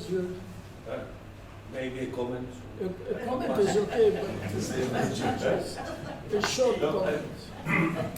Because we I have think Dublin is in coming defense up. of what Sasha said, I think what struck me as well was that you made in the theoretical part of your presentation Very clear. like a clear distinction between traditional and modern, whereas it might be more interesting to see, of course it's different, these are modern things, but there is a transition, there are older forms of visibility, and of course new things, no doubt about that, but it might be There is continuity. reading the past. Now about, and the other thing we might also in the same argument discuss about what you said, ethnic, by the way it's an anthropological term, ethnic boundaries, and so maybe not directly connected with the state, but in defense again of what Sasha said, I was reading Evia Çelebi in the Balkans, and I always had the idea that the word Rum meant all the Orthodox population. But if you read Evia Çelebi, Rum are the Greeks, the Greek Orthodox, there are Bulgar, Serb, and almost everybody. Now, we have to deal with it. But they are not the modern nations, no doubt about that. But we have somehow to deal with these definitions from definitions by the Ottoman, from an Ottoman elite figure like Evia. Yes. This calls for an answer. Yeah, the point is well taken. I'm just saying because what would those people that Evliya designated as Bulgar, how would they have described themselves? This is what I want to know. And because the local descriptors were so powerful, even into the 19th century, I chose to go with them because my target sort of subject is really the average person out there in the provinces. Like, what would they think? How would they identify? Because ultimately, nationalism is about the numbers. You need to get the masses involved. And of course, the word Bulgar circulates around, but how much? Who called themselves Bulgar? Of course, the word Bulgaria appears on maps from the Middle Ages and all the way in Western maps. But again, who is doing the calling? And how would the locals have called themselves? Because in the 19th century, the locals call themselves locally. And this is how trade networks are created in Istanbul. They meet each other and they say immediately, I'm from this town. And certain towns can control certain businesses even. So this is the salient marker in the 19th century. You know, maybe it's short memory, but in general, I think by allowing the ethnicity marker all the way back to the Middle Ages or even to antiquity, it's not helping us understand things better. That's all I'm saying. You promised towards the end to speak about the invisibility of the Sultan. I mean, Oh, sure. Well, in I'm 1880. curious as how visibility leads to invisibility. Well, I mean, you have the. It's a long story, but in 1880, the Ikinci Abdülhamit, and there's a document that Ethem Eldem has talked about, and I talk about it a little bit, gives a penalty to the court photographers, the Abdullah brothers, for making portraits of himself without permission. And he says, in the future, let's destroy all of these, and in the future, whenever you want to make a portrait of me, you need to get a permission from me. So, because he wants to portray himself as caliph, now the majority is arguably Muslim of the empire, and he has consolidated his power. He allows Padishah Hamchok Yasha, long live the Sultan, banners to be shown, so calligraphic renditions, but not physical portraits, and so he becomes invisible. And he's also invisible within Istanbul, in the Yıldız Palace complex, okay, partly for security, but not only. But he's visible, so it's a channel visibility, invisibility to the domestic Muslim audience, but visibility to Western rulers coming to visit, such as the Kaiser in 1889 and 1898. But again, behind closed doors. He's acting as a Western ruler with Westerners behind closed doors, but outside the Kaiser goes alone and sends a telegram to the Sultan. It's very choreographic. Thank you very much. My pleasure. It's time to get to Dublin, as it were. That's tomorrow morning. The last speaker today is Dr. Tyler Brand, and he's speaking about the role of low-level agents in narratives of Ottoman oppression. Tfadal. Thank you. As the audience seems to have gotten a bit feisty, I'd like to start off with actually an apology. So I was a rather late addition to the program, and so this is less of a paper than a sort of series of thoughts that I've been kicking around. And I'm dealing actually less with issues of, say, positivistic history and archive, and more of issues of public representations, memory, and sort of kind of history as how it's remembered in certain sort of narratives. And this is probably something that's perhaps a doubly negative sort of thing. If you consider the fact that the historiography of World War I, even going back to the first sort of kind of academic attempts at it, Nicholas Ajay, Schildscher, more recently with Millie Tenali and myself, we spent most of the time trying to go through and clear up a lot of these misconceptions that have been in the popular record about issues of things like, say, Ottoman oppression. Generally, the consensus nowadays is, the Ottomans did screw up some things, but the narrative that Salim had brought up about sort of deliberate eradication of the population of Mount Lebanon perhaps wasn't exactly, an intended sort of outcome, particularly if you begin looking at sort of, attempts to kind of deal with the problem. Certainly they contributed, but this was more through mismanagement, ineptitude, corruption, and things like this. So yeah, they screwed up, but it wasn't like, quite that bad.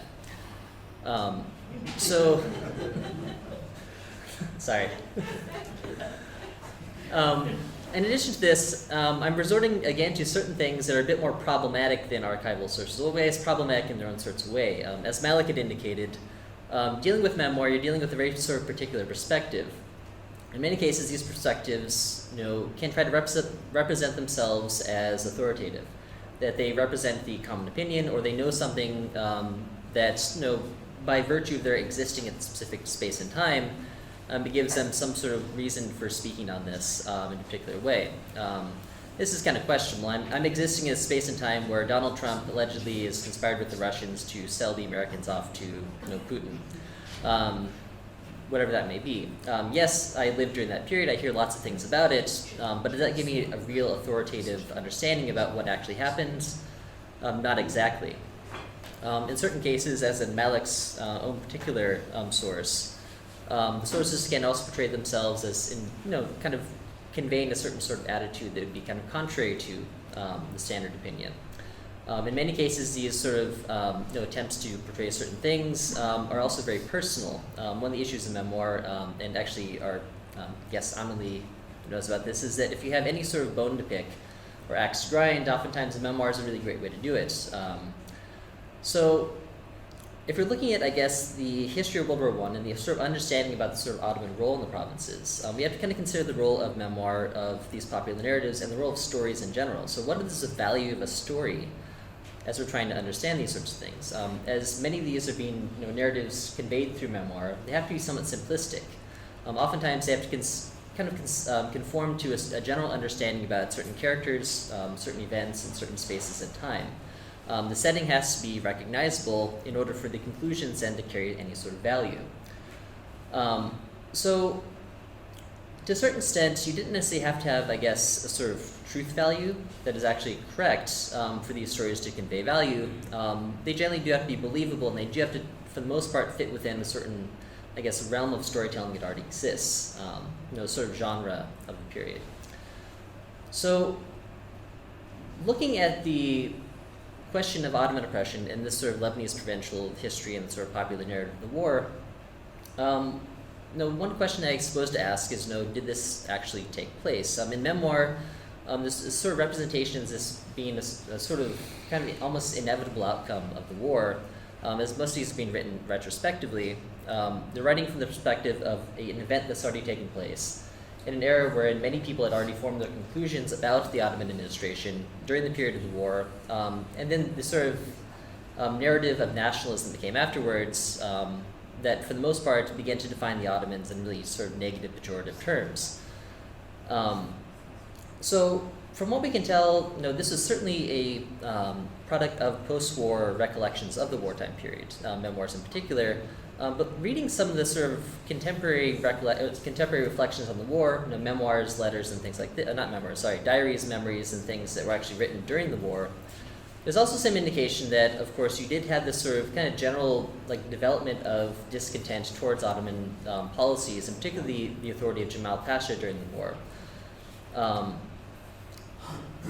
If you're going to, I guess, identify three particular things that led to this, you can say that the attitude and the approach that Jamal Pasha had taken as a military commander, attempting to deal with what he saw very clearly as a sort of existential threat to the Ottoman Empire.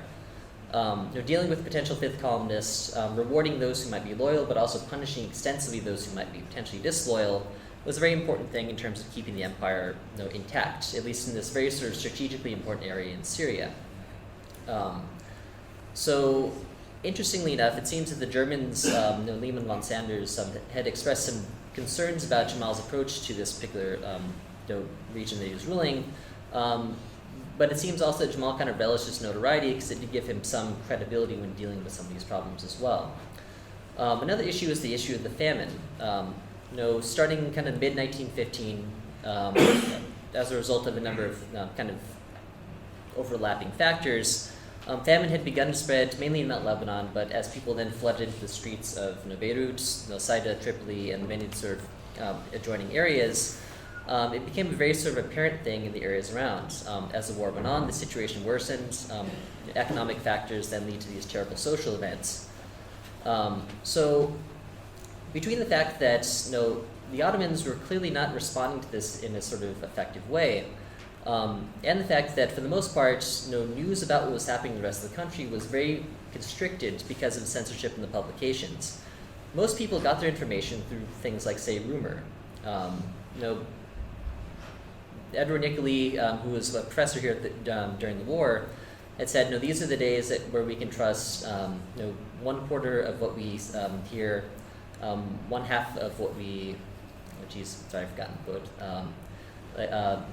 Like 1/2 of what we see, 1/2 of what we say, and 3/4 of what we actually see ourselves. The situation was a very sort of difficult thing, so many people were receiving information that defined their opinion of the situation and of the Ottoman authorities. They were based, for the most part, on the sort of kind of worst case scenarios that were roaming around the country through rumors and things like this. On top of this, of course, you did have the issue of mismanagement, corruption, and the fact that the state itself was not doing very well. And I won't dwell too much on this right now because I'm kind of limited in time, but we'll get to this in just a moment. So in terms of the narrative, the characters are actually a very important part of this. Jamal Pasha is this perfect sort of example as a sort of kind of like arch villain that one can have in these narratives. Jamal in many cases became representative of many of the sort of, feelings of discontent that people in local populations had. And in fact, if you read memoirs, the vast majority of memoirs that have been written about the wartime period, for the most part, or the ones that mention them, tend to include the war in maybe 1 to 2 pages. If you're going to select maybe 4 things that are pretty commonly found in these things, you have the Safar Barlik, you have the Allied blockade, you have the locusts, and you have the arrival of Jamal Pasha and the sort of authoritarian approach that he took to the country. So within these sort of stories that came out of this, you have the sort of mythos of the sort of kind of oppressive, kind of dark villain of Jamal. Stories are told about Jamal's attitude towards people who are starving. There's a story about him traveling through Sanitation in the Bekaa Valley, and Antoine Demine talks about locals coming out there with the black bread that they're forced to eat because nobody has access to good white wheat bread anymore. The locals come out and they pelt him with this black bread, and a man stands up and yells at him and says, look at us, you Turks, look at what you've reduced us to. The question of the word Turks, I'm going to focus on again in a little bit, but Jamal again is a sort of focal point of this. Another one of these stories comes out in a tale that Jamal has traveled to a small village and he's received by a group of local notables. They beg him, the country is starving, there's a famine out there. And Jamal sits back, and the location of the story, depending where you read it, could either be in the south of Lebanon, in the Bekaa, in Kura. The location is kind of indeterminate. Various storytellers will use it to kind of just emphasize the point about Jamal's character in this case. Jamal sits back and asks the question, has a mother eaten her son? And the leaders in the village are sitting back and they say, well, no, she hasn't. He said, well, there's no real famine until a mother eats her son. So this is repeated in many sources, and it's very likely this never actually took place. But it's a great story, and it really does kind of go to show how people perceive Jamal within these stories and how they're trying to convey him. Jamal as a character has great value in these sorts of stories. If you want to read some really fantastic tales of this, which I don't have time to tell, Tarif Khalidi and Maysam Sukaria have a story about an article about Milham Qasim, one of the great bandits in Lebanese history, and Jamal Pasha, the character, plays a very fascinating, active role in them. So the sort of elites within the Ottoman administration, Jamal Azmi Bey, Muhyiddin Bey, the police chief, play the role of these sort of kind of villainous characters. And as this conference also talks about the sort of relationship between the elite and the center, it's actually important to note that the elites within Lebanese, or Beiruti society in particular, were actually caught up in this as well. When the war began and Jamal Pasha came to Beirut, he was met and defeated by the Greek Orthodox elites. Aziz Bey, who was the head of Niam Nalam at the time, reports on this sort of kind of relationship they tried to establish with him very early on in the war. Essentially showing him that we're here to kind of assist you with this whole project, and for the most part the elites did play a very important role as intermediaries during the war.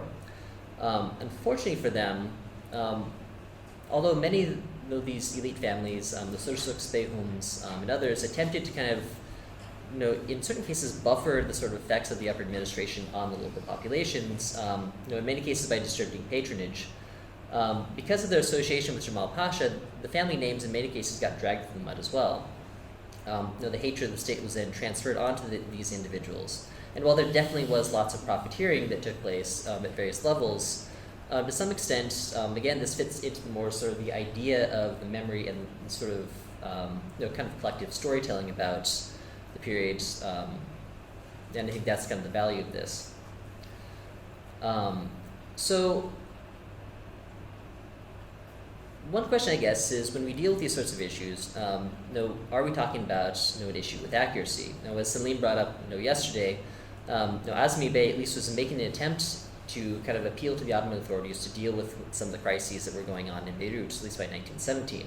But really, if you look at the kind of entire period of the war, you can see that even as early as the January of 1915, the Ottoman authorities were trying to deal with the sort of kind of beginnings of these crises that were forming in the streets. With the Allied blockade, most normal avenues for commerce were cut off completely. Seeing the potential for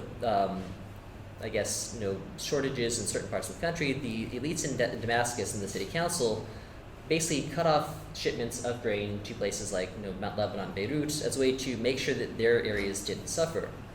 The elites in Beirut appealed to Jamal and suggested that this was going to create a flour crisis, and in fact it did. Jamal interceded on their behalf and tried to then continue the shipments. It was actually because of this that you had the kind of notorious flour cartel set up with the Sursuk family in order to make sure that Beirut had access to flour during the war. And this is actually indicative of a lot of the approaches the state initially took. The state, when Azmi Bey in particular came into Beirut in August of 1915, one of the first things he did was actually to cut off any of these charitable distribution programs that existed in the city.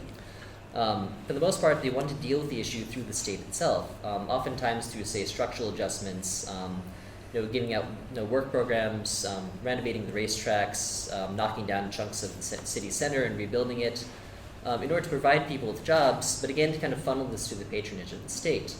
And this is actually a somewhat common sort of approach, and it's very difficult to actually really predict famine. Retrospectively, we could look back and say, well, there were 3.5 years of famine, they should have done something. But in 1915, when the famine is starting, it's often very difficult to really understand the severity of this, or even the length of the period you're dealing with. So in 1917, though, this changes a bit more, but I think the problem for the Ottoman authorities, especially in this narrative, is the fact that once you've established this sort of apparently uncaring relationship, where the Ottomans tried to initially defer to pre-existing charities and things like this, rather than take a more active hand in actually giving out direct aid. The exception of Amar Daouk, and then Azmi Bey had a number of soup kitchens set up in 1917. The optics of the situation are very bad. The appearance is, in this case, for many people, more important than the actual sort of reality of the situation. One other question, I suppose, when you're getting into this too, is that while Jamal Pasha is the sort of kind of central focus of many of these kind of memoirs and recollections, many of the problems people had with the Ottoman administration were actually on the lower level, and this kind of gets to the sort of part of what I had kind of mentioned as the central theme of this paper that I'm somewhat deviated from. Many of the issues people had were really with the sort of interactions they had on the interface with the empire. This wasn't Jamal Pasha. The vast majority of people never saw Jamal Pasha. What they did see was low-level bureaucrats, soldiers, gendarmes, and people like this, who engage in relations with the state, by enacting state policy, or in certain cases, trying to, keep themselves alive. One of the major issues in this was the fact that the Ottoman state was in major sort of fiscal dire straits. As we saw yesterday in the presentation, Ottoman revenues were, essentially very difficult to come by at this time, especially in the local municipal level. Yusuf al-Hakim, who was, in the empire during the war, talks about the sort of effect that this had on local salaries. People who were normally accustomed to being paid in Ottoman gold were being paid in paper money. And as the paper money itself began to lose value, by the end of the war, it was worth roughly, I guess by November of 1917, it was worth roughly 1/5 of its nominal value. People had to actually then find some way to make ends meet. During this, because you had an influx of wealthy individuals, especially coming from Mount Lebanon, rents in the city actually increased. Many people lost their jobs or were then kicked out of their homes. And so the general effect of this actually was that the cost of living, in addition to the food, actually went up just to actually have a house and to exist in the city. So if you're a bureaucrat, what do you do with this? Well, if you're a gatekeeper to some sort of access to, like, say, state policy or some institution, generally corruption, bribery, and things like this was the way that they adapted to keep themselves afloat. There's a story about some individuals who were trying to transport a cow into Mount Lebanon, and they were stopped at the border by a soldier who then measured the cow. Because the cow met the general sort of standards to be confiscated by the Ottoman state, the soldiers confiscated it. The owner of the cow went then to the sergeant who was in charge of the group of soldiers and passed him enough money to suggest that perhaps the cow wasn't quite that size. The sergeant, responsive to this sort of encouragement, came and not only remeasured the cow and found that the cow was actually not the size that it was initially intended, but then he beat the soldier who had measured the cow just to kind of ensure that things were dealt with properly. Again, memoir story and the sort of attempts to kind of make points here. So between this, the sale of ration tickets by those individuals trying to kind of dispense patronage for food that essentially should have been given as relief, things like this, many people begin to view the state as being more problematic than not. Many of the Ottoman policies as well that were enacted by these people on the ground tended to have the opposite effect that they had intended to. One of the most, notorious of these was something that was called the Blockade of Mount Lebanon.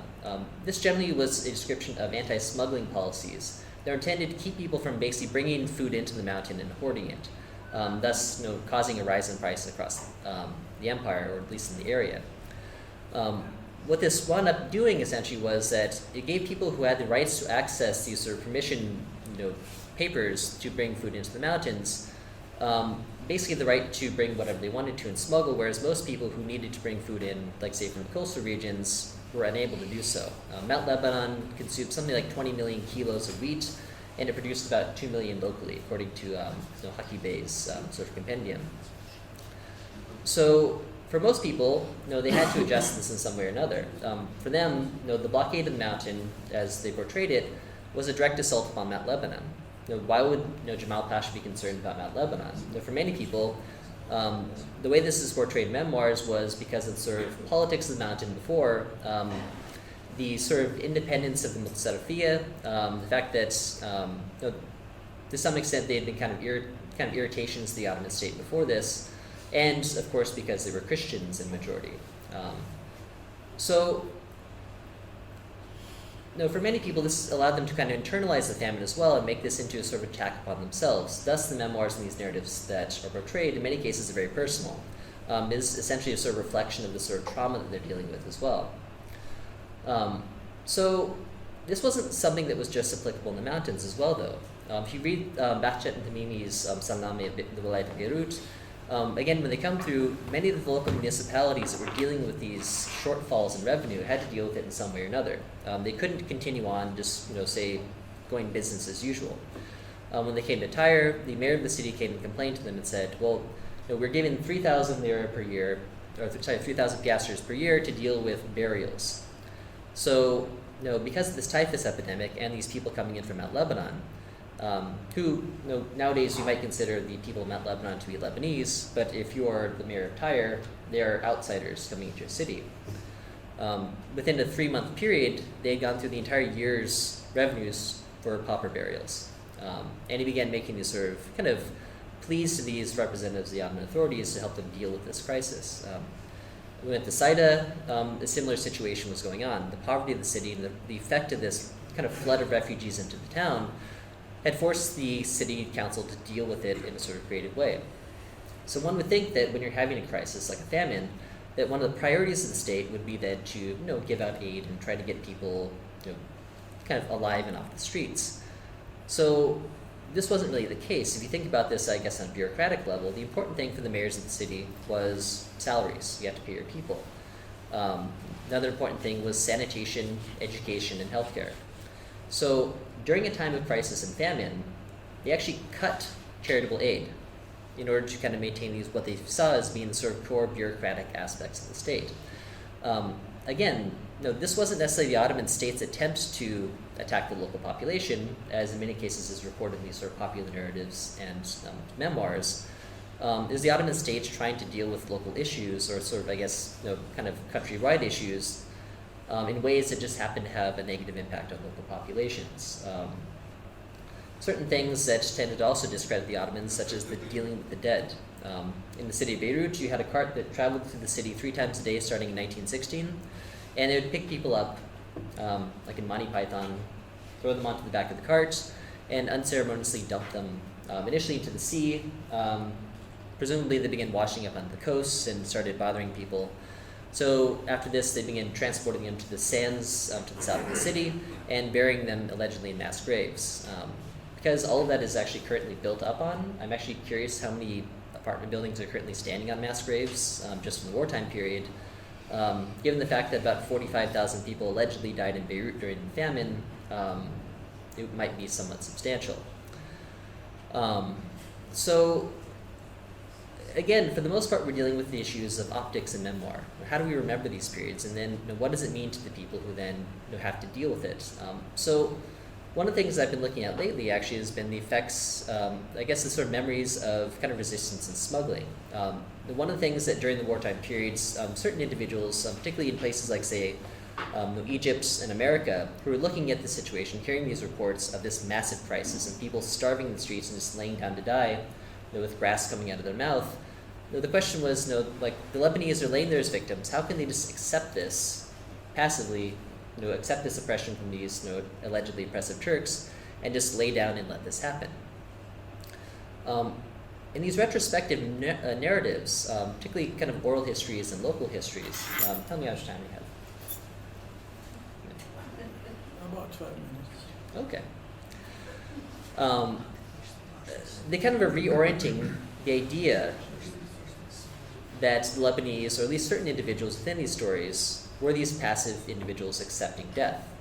In certain cases, they might deal with the local population on a sort of general level. Whereas the majority of people lay down to passively accept death, the characters in this one particular story did not. And here we again, I guess, get to the value of stories in some of these sort of retrospectives, and that's the value of story as fable. What is the moral of this story, and what can we get out of this? When we deal with the issue of, I guess, people who violated Ottoman laws, especially very unpopular ones like the quote-unquote blockade of the mountain, the smugglers tend to be regarded in sort of heroic terms.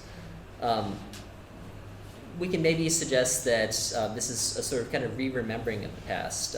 The smugglers, in many cases, of course, are bringing wheat into the mountain, yes, for their families, but also to sell. And generally at a bit of an inflated price, because you have to take into account the amount of risk that goes into these sort of operations as well. But some of these narratives are actually very sort of like pointed, and they very much pit the smugglers themselves as sort of representatives of these local communities, seeking to save themselves, seeking to save their local communities against the antagonists of these oppressive Ottoman Turks. Those soldiers who are stationed at the sort of kind of outskirts of the mountains to prevent people from coming in. In one particular story, one smuggler, Jamul Mahmoud, normally would go down to these sort of cedars of Baruch, often to the Haran, collect the wheat, and then come back up the backside of the mountain, using these very sort of kind of secretive smuggling passes that no one but his family knew. So in the winter of 1916 to 1917, you had an exceptionally snowy and exceptionally cold winter, and the pass was closed. As he and his herd of muleteers were coming up the mountain, they had to pass through the main pass of Dahl al-Baydar in order to actually get then up to the mountain. The problem was that this was one of the places where we actually had an Ottoman checkpoint at the very sort of top of the pass. So Mahmoud waits until the dead of night, it's pitch black and it's freezing. He slowly leads this mule train up the mountain, and he sneaks ahead on his own. This is very sort of cloak and dagger James Bond sort of situation. And he goes up and he peeks out, and because it's so cold, the Ottoman soldiers or gendarmes are currently in the guard shack. So, kind of displaying even more bravery, he sneaks up to them and takes his staff and slides it through the handles of the door. So, if they hear anything, they're going to be stuck inside there. He then comes down, signals to his men, they pass on, and as the story goes, they save their community, and in the end, Jamul will wind up making a bit of extra money and kind of being able to buy a little bit of land afterwards. The moral of the story really is that while many people are kind of laying down to die, those who kind of take the initiative, seize the sort of agency of the situation and actually do something that kind of contradicts these unpopular laws, these are the ones who survive, whereas those who don't are the ones who are lying in their bellies in the grass, and bellies on the ground with grass in their mouth, dead in the fields. So I suppose as the memoirs themselves are essentially reinterpreting this sort of situation, I'm trying to look at them in their own reinterpretations to try to understand exactly what this means. Now, why do we remember the period of World War I 100 years later in such sort of kind of starkly anti-Ottoman terms? What is the political or sort of personal value to being anti-Ottoman 100 years later? And looking at these stories, not necessarily, I guess, as sort of transmission of facts, but as a sort of, I guess, transmission of value and identity, I think this is an interesting way to kind of look at this period and try to understand really what's kind of going on in these memories of, the Ottomans as these oppressive sort of Turkish figures. So anyways, I'll stop before I cut off. So, thank you.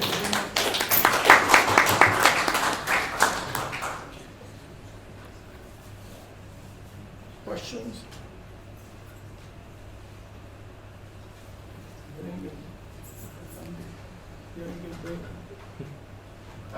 Yeah, very interesting. Except, excuse me, can you get out of the way? I want to speak to my friend. Thank you. Very interesting, but how do we explain all this death? How do we explain all these photographs of these horrible scenes? I mean, this happened, right? Of course. I mean, sure, people exaggerate it, but what the hell's going on? Well, that's the thing. I don't think that we're really talking necessarily about, the numbers themselves might be exaggerated. Reading, like, say, Jabulsi's book on the war, there's discussion about half the population of Lebanon dying during the war.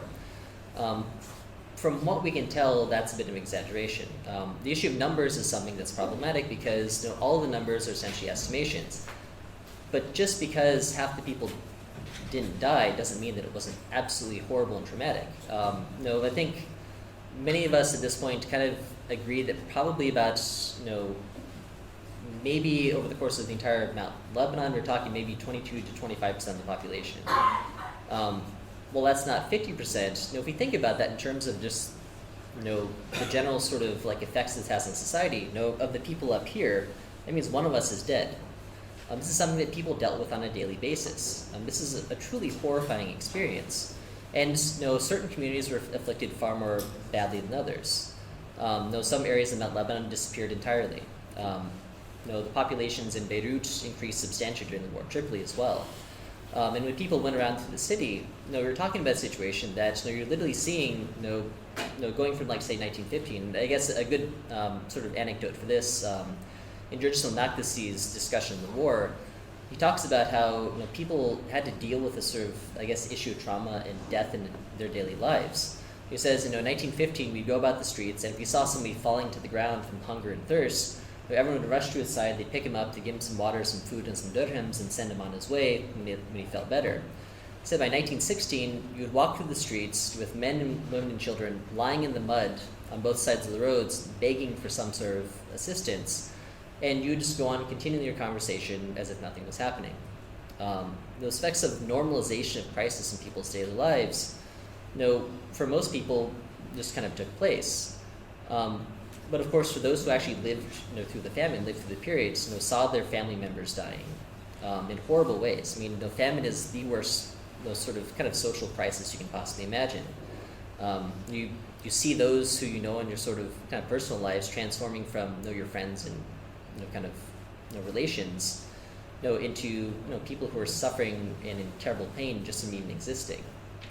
So this certainly happened, and the sort of, I guess, questioning of the sort of severity of it, or I guess the role of the Ottoman state, isn't necessarily to diminish the sort of suffering or the fact that or to suggest that it didn't happen to a certain extent. We're kind of looking at the sort of I guess effects of it, though, from a sort of kind of narrative standpoint, but also even to a certain extent, I guess, kind of really figure out to what extent really did this happen. Is exaggerating the death tolls providing us any sort of additional sort of, I guess, understanding about the period. So again, I'm not really coming out and suggesting that it didn't happen or that it wasn't bad. In fact, the significant chunk of what I actually write about is actually, the trauma of the period itself, and then people trying to deal with the trauma in their own sort of kind of internal sort of understanding of themselves in relation to society. To some extent, I think that, that's perhaps, I guess, just as bad whether you had 100,000 people dying or 200,000. So I don't know if that's really answered your question, but. Where the areas in Mount Lebanon, we say Mount Lebanon was affected most. Were the areas all the same? I mean, the Shuk, Kisrawan, and so on, were they the same, affected the same way? No, in fact, from what we can tell, the Kisarwan tended to be the worst affected. Mount Lebanon tended to get most of its grain, pretty much during the time of the war, from Anatolia, Palestine, or from the sort of surrounding areas. Depending on where you were in Mount Lebanon, your access to grain, kind of varied. In addition, certain communities tended to have a bit more money than others. Say if you had a land tenure system in your community that was more, I guess, prone to giving you access to, like, say, spending money, then this would help you kind of keep yourself going throughout the war. If there was a wealthy patron in your community, for instance, in Buramana, you had the Cortez family, and then Arthur Gray moved in, and with the patronage of Jamal Pasha, the Ottoman army, the Germans, etc. No, the reason I'm saying this is because I come from the Shuf area. And, my mother was born in 1914, so my father must have been much older. And I heard from my grandfather, they were not hungry in Bahrain, for instance. They were never hungry. There were some people who left to Hauran, and they smuggled grain from Hauran, so they were not really that hungry. They were helping people, as a matter of fact. Would come from distant places, pass through Mali, and then come to Beirut. Yeah. So it wasn't equal. Definitely. I think that actually, in the case of the Druze community, the fact that they did have the Hauran actually gave them a major advantage during the war. In addition, I think the sort of, I guess, social sort of support systems within the Druze community was also a bit better. And I think that when you talk about surviving and trying to deal with crisis, the support networks that existed within communities really were incredibly important. Probably because of Hauran and yeah, exactly. So getting food was, I think a bit easier in that sort of respect. The Kisarwan also is, a bit more foreboding in certain cases, as well. The communities are kind of more disconnected, and it seems as though the poverty was much more difficult to deal with. Essentially, for support systems, in the in the Shuf, you did have the Druze communities. You had some networks set up by, like, say, the Americans, the college here, in particular, in the Red Cross. In the Kisarwan, you didn't really have that. In fact, in certain areas, they rejected the American assistance outright. The Maronite Patriarchate did have some funds to deal with this, but as some of the historians of the war have suggested, there's an obligation that if someone came asking for assistance, that they had to pay it out. So the problem is that when you have tens of thousands of people who are in a dire state, if not hundreds of thousands, when you begin paying out to each one of them, what happens? So you deplete your funds rather quickly, and people wind up dying. The whole situation was incredibly complex. I mean, whenever you're dealing with a famine, it's not about the lack of food. It's really more about the lack of, I guess, access, the lack of funding, and the inability to then, on a personal level, confront these challenges in your daily life. You have epidemics breaking out and things like this. It's incredibly complicated. In two towns that might be, like, say, 3 kilometers apart in the mountain might have completely different experiences based on any number of kind of random factors. Any more questions?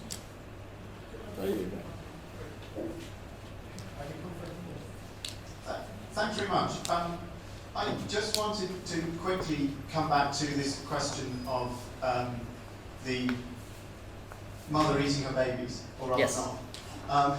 Because it struck me that there's something interesting going on there around a kind of honour game that's being played, potentially, and that maybe you can say a lot more about. That, I mean, in the story, if we accept that this didn't actually happen, Jamal Pasha is saying to this group of people, he's essentially offering them a choice. He says, either you can accept you're part of a people within which no mothers have eaten their babies, and that means I'm not going to give you any food.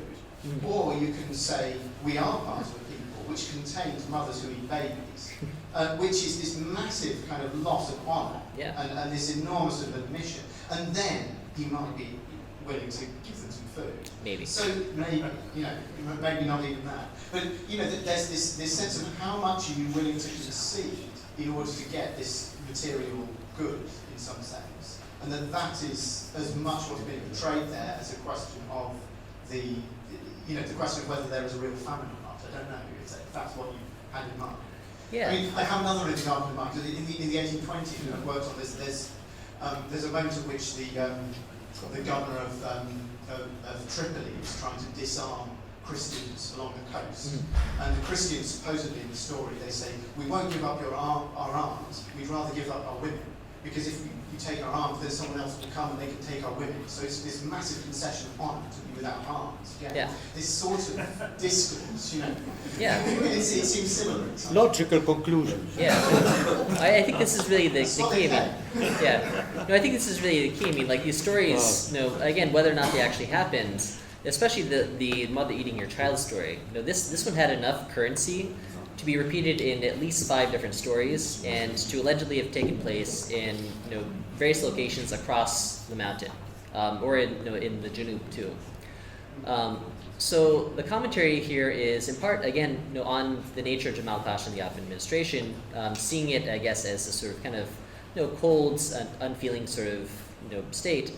But as you note too, there's a value here then that these locals are also carrying with them as well. I mean, again, the idea of cannibalism is something that's truly horrifying, and it was something that tended to also crop up in these stories.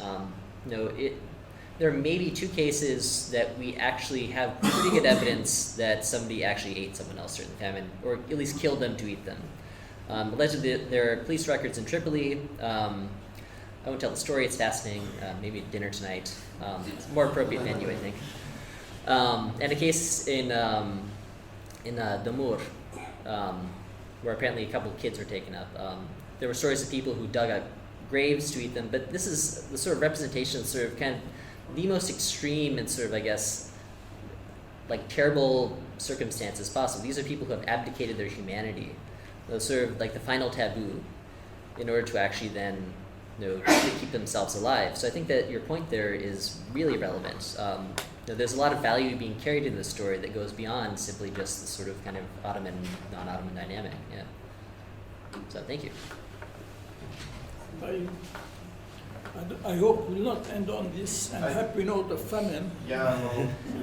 This was his fault for designing. Can you come up? I should have put you. Before lunch, maybe. Come up and tell them about dinner. On a happier note. Tell them what. Do you have any announcements you want to make? We're actually done, technically speaking, right? So we thank you first of all. Thank you very much.